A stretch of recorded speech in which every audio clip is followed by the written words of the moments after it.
Hey everybody, Scout Crafty here again. Welcome back to the show. We have a really good show planned for you today. We have a lot going on. We have a custom tool fabrication I think you're going to enjoy. We also have a trip to the Field of Tools, the first annual, hopefully annual, Field of Tools in upstate East Durham, New York. We visited.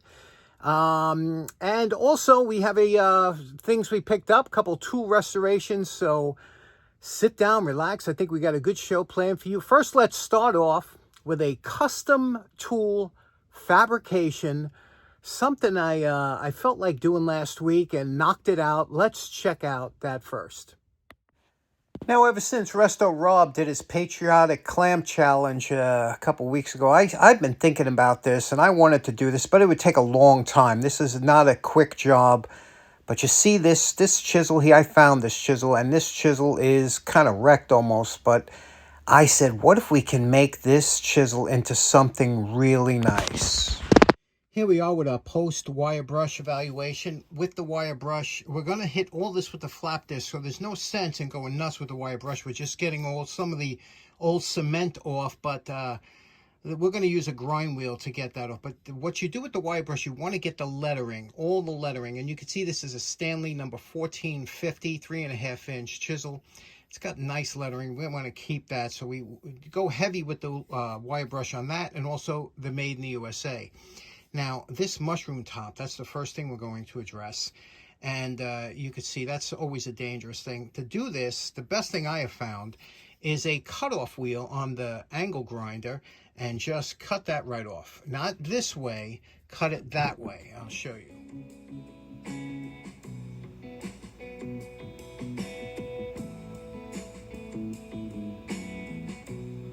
Now we cut that mushrooming off. You could see just most of it with this thin disc, okay? That gets the mushroom. Now we're going to a thicker disc, and that will just go around the edge here and smooth it. And we'll also get rid of the cement dust, and then we'll take the flap disc here and we'll go on the edges.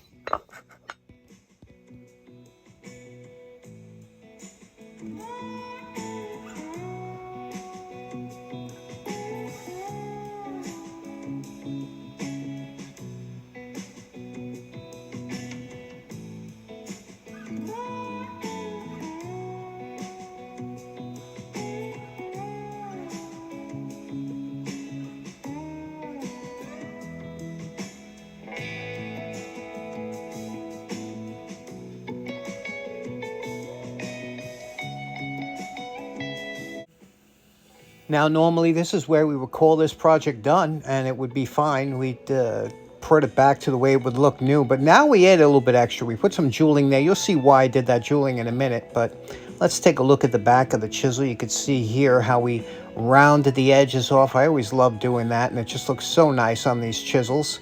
You can see here, again, the finish is very acceptable.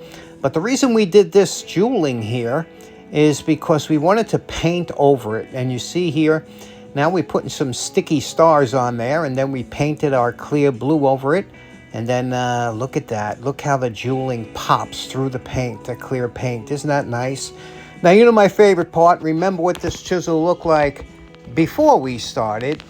And we're calling this project done. What do you think about this, huh? Look at that. Captain America chisel. Is that not just beautiful or what? Boy, that's just lovely. Now for the paint on that chisel, I used Duplicolor Metal Cast. It comes in different colors. Today I used red and blue. You can make it as dark or light as you like, by depending on how many coats you put on, because it is a clear colored paint. Absolutely love this paint. Dries quick, durable, fantastic paint. Okay, next up, we paid a visit up to the Field of Tools tool event up in East Durham, New York, and we went on Friday. Now, the show was Friday, Saturday, and Sunday, but Friday is usually, that's when the vendors set up. It's a little more quiet, but that's also when you get deals that you, one-of-a-kind deals that you won't see on Saturday and Sunday. So I chose to go up on Friday and shot some videos. So to bring you along, let's check out what we saw.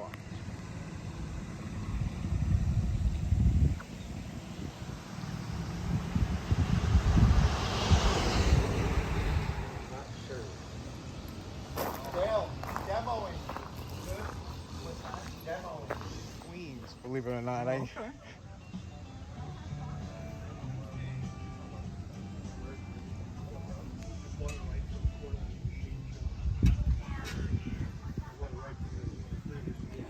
Okay.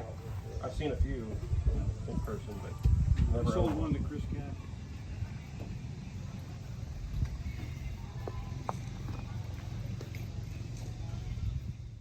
Now, my buddy Kurt from NK Garage picked this box up. Isn't that a beauty?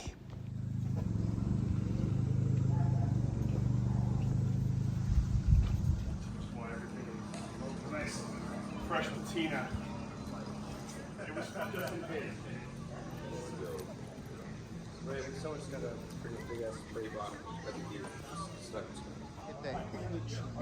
You know? Hey, much traffic. Now, every show is known for something, but this show here had more vices and anvils than any show I ever saw before. It had over 150 vices easily, and all different shapes, sizes, types, brands. So if you're looking for a vice, this is the place to come.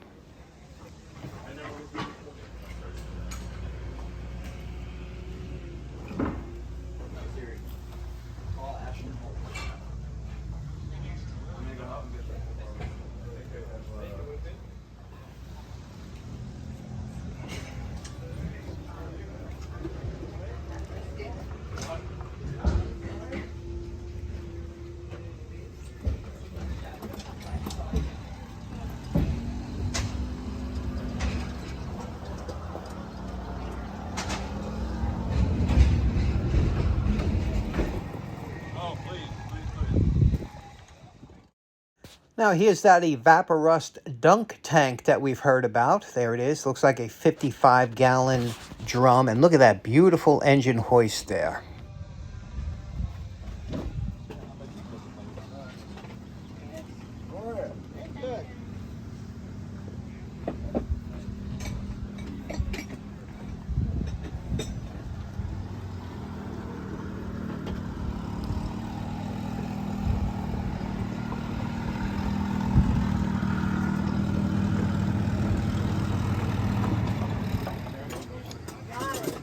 Pay attention. Is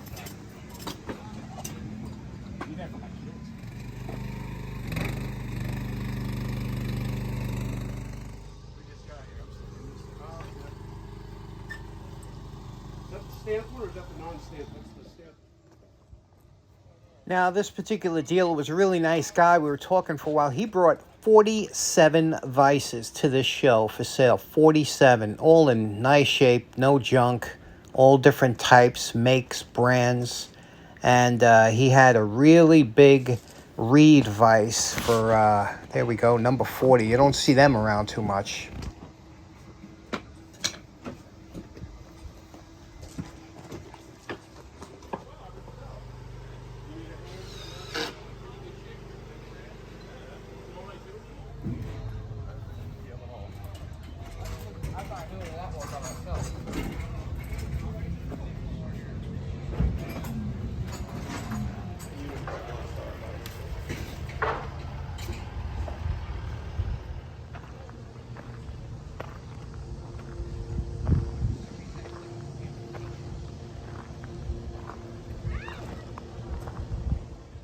Now, sometimes when a gentleman pulls in with a trailer, a lot of people, like, we swarm around the trailer and see. You can see something and make the man an offer right there before he takes it off the trailer and get a really good deal. First dibs, we call it. The early bird.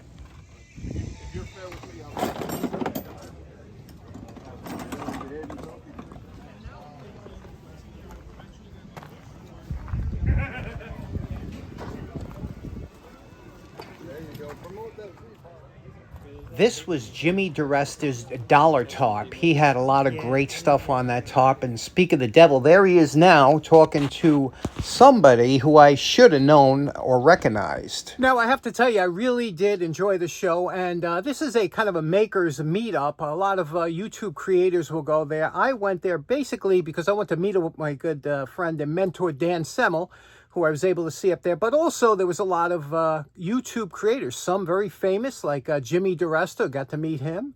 Also got to meet Keith Rutger, who traveled all the way up from South Georgia. Also, Mexa Shop. Jesus from Mexa Shop. Got to meet him up there. We got to meet Kurt and Nick from NK Garage. Hung out with them. We had a great time. Also, a funny story. I saw Jimmy DeResta off to the side. I never met Jimmy before, and he was talking to some gentleman. So I went over and kind of introduced myself, and I asked if I could have a picture with him. And don't you know, the gentleman he was talking to, who I didn't expect to be there, was Dale, from our good friend Dale from Dale's Workshop. And the funny thing is that Dale didn't say anything to me. So I was going to say, boy, you look a lot like a guy from our community, our tool restoration. And it was Dale. But Dale didn't say anything. I wish he would have. I didn't recognize him. Dale's kind of a master of disguise anyway, and he was wearing a different hat, so that's why I didn't recognize him. But sorry about that, Dale. If I would have seen you there, I definitely would have said something. I didn't think it was you. I just said, you know, that's a long way to travel. I know you're out of state, and I didn't think you were going to be there. But it was a great show anyway. Let me show you some of the things that I picked up that you might find interesting. Now, believe it or not, I really did stop buying tools because when I used to go to these shows years ago, I used to bring a couple milk crates home full of tools, and I still have them. But I just picked up a couple here that I thought maybe would be interesting for the show. First of all, look at this cotter pin. This might be the biggest one I have now. Look at this thing. That is huge, huh?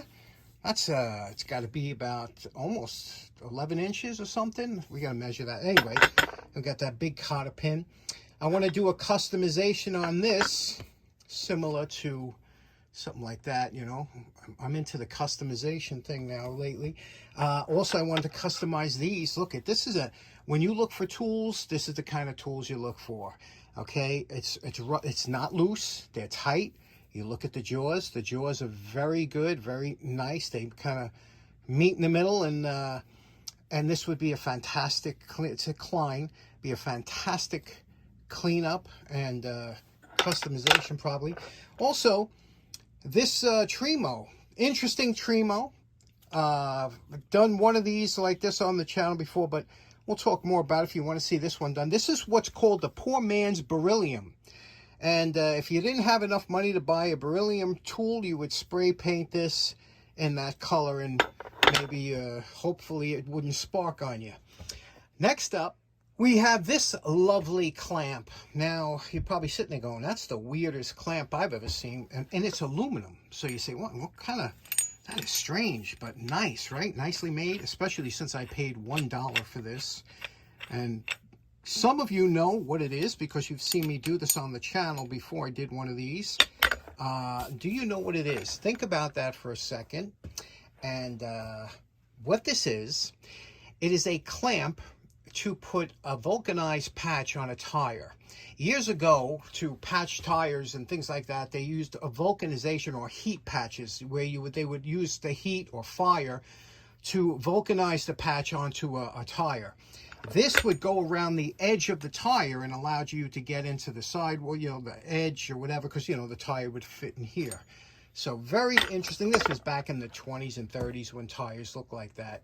How cool is that for $1? Next up, I know Nick right now is probably smiling, him and Kurt, because we were talking about this. We were laughing about this. This was I think, on the $5 table.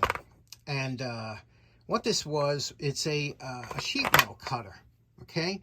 And they used to sell kits like this when you didn't want to buy the full sheet metal. And how this works, you put your drill on here. You see it's got the hex bit. And that little cutter, you see that cutter there? Moves up and down. So we'll demonstrate this. We'll see if we can get this, how this works. And if it works, because I never used it before. But it looks, and it came with the owner's manual. A nice one too. And AMT, look, owner's manual. Nibbler attachment, 1984. Somebody wrote on there, received, right? So it's pretty old. What do you think? Pretty interesting, right? For the money. Next up, I got these Scotch wood joiners. It was on the dollar table. I just thought the box was pretty amazing. You could see what they are and how you could join wood if you wanted to join wood for one reason or another.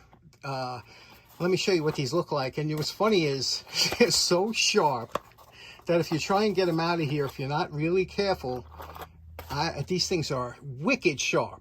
As you can tell, I punctured myself with these. But look how cool that is, right? You just hit this into the wood, and that will join. If you had something that, or a crack that was forming and you wanted to take care of it quickly, look at this. It's sticking to me already. Look how sharp that is. Anyway, thought they were cool. Have you ever seen this type of fastener before? Because I haven't until now. Next up, again from the dollar table, I got a couple of these sets of, this is called an easy driver. I did this on the channel before, okay? Easy driver. And I had one of these when I was restoring my Pontiac, and I used the heck out of this thing. It looks like a gimmick. It's a ball driver, right? But it's such a fine ratchet on here, and it really has a good grip on here when you do it. It has this, it has a Phillips bit. I'm missing some of the parts in here, just the tips, but they are standard tips. But these things really, and to reverse it, you just put in the other side, you know?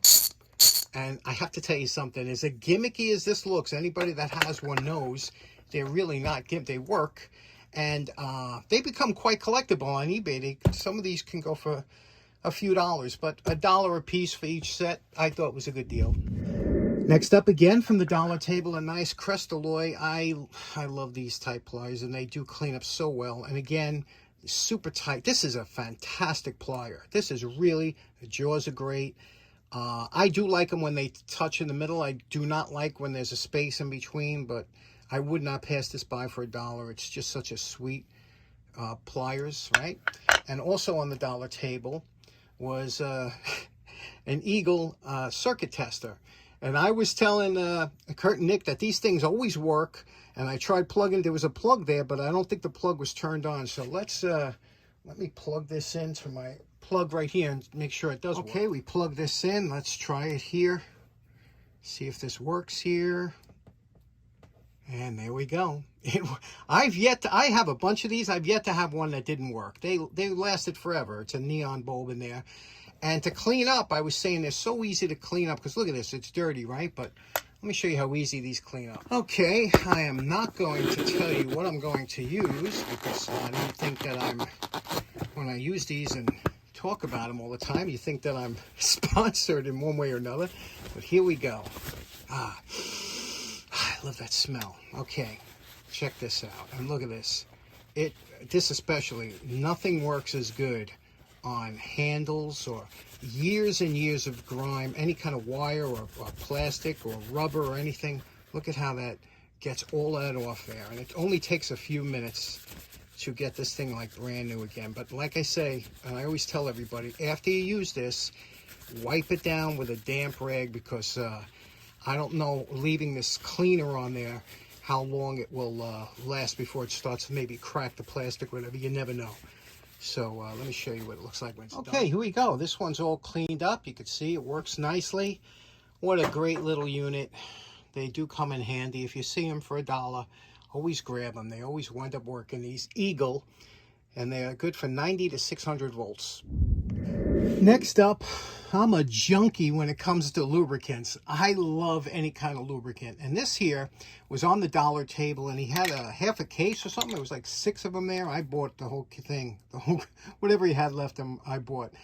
Now you can see what this says. This is called SWEPCO open gear lubricant. Open gear just means anything that a gear is exposed or threads are exposed, and it's 802. It says saves money, stays film, tough film, reduces wear, stays put, all purpose, all temperature. You know, lubricants are really good to have. And let's see what this looks like. Let's see how it smells. I always like a good smell lubricant. Let's try it on here first, okay? This would be considered like an open gear kind of thing. And now, let's see that. Okay. Oh, look at that. Now, oh man, this thing smells industrial. This thing smells like burning wire kind of thing. So you know it must be good. Probably got filled with PCBs and carcinogens. Anyway, this is something else. That's why I got it. But it's definitely not the kind of smell that you want to spray indoors or something. But anybody ever hear this? SWEPCO open gear lubricant.